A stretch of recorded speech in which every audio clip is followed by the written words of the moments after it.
I want to be careful with this one, because this is the question that arrives when you are not looking for philosophy, when you are not in the mood for patterns or ancient traditions or careful thinking. This is the question that arrives at 3 a.m. when something has ended, when someone is gone, when the version of your life you were living has collapsed in a way that does not feel repairable.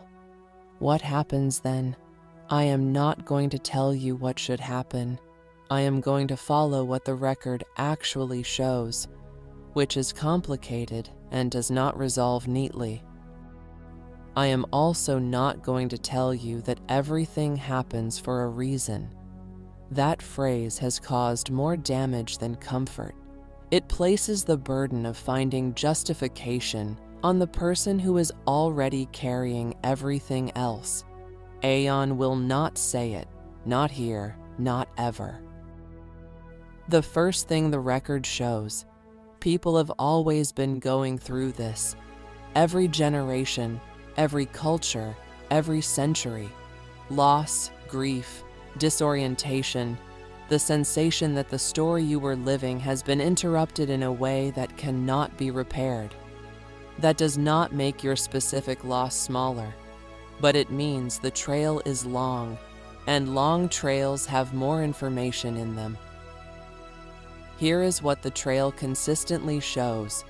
People are, in general, more resilient than they believe themselves to be while they are in the middle of it. Study after study, across cultures, across centuries, people systematically underestimate their own capacity to adapt. They predict they will not recover. Most recover, not to what was, but to something. They consistently underestimate this while they are in the worst of it. I want to be precise about what I am not saying. I am not saying loss is temporary. I am not saying it leads somewhere good. I am not saying the story has a redemptive arc. I am saying the story does not end where it feels like it ends. That is different. Viktor Frankl survived the Nazi concentration camps. He lost his wife, his parents, the manuscript he had been working on for years. He wrote about what he observed in himself and others under conditions of extreme suffering. What he found was specific and difficult. The people who survived psychologically were often those who could maintain some connection to meaning. Not that the experience was meaningful, it was not, but that meaning could be constructed even there, even in conditions specifically designed to destroy it. He was not saying suffering ennobles. He was making a more precise and harder claim, that the human capacity to orient toward meaning appears to be almost impossibly resilient. I find that neither comfortable nor unconvincing. I find it honest. There is a Japanese practice, kintsugi, the repair of broken pottery with gold. The crack is not hidden. It is filled with gold, made the most visible part of the object. I think about this not as a promise, your break will become beautiful, but as a description of a possibility. Not all breaks lead to kintsugi. Some breaks just break. But the existence of kintsugi means the break does not determine the ending. The ending is still open.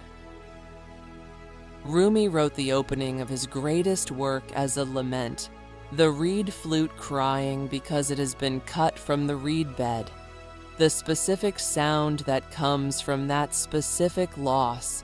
He was not saying the loss was worth it. He was saying, this particular sound could only come from this particular wound.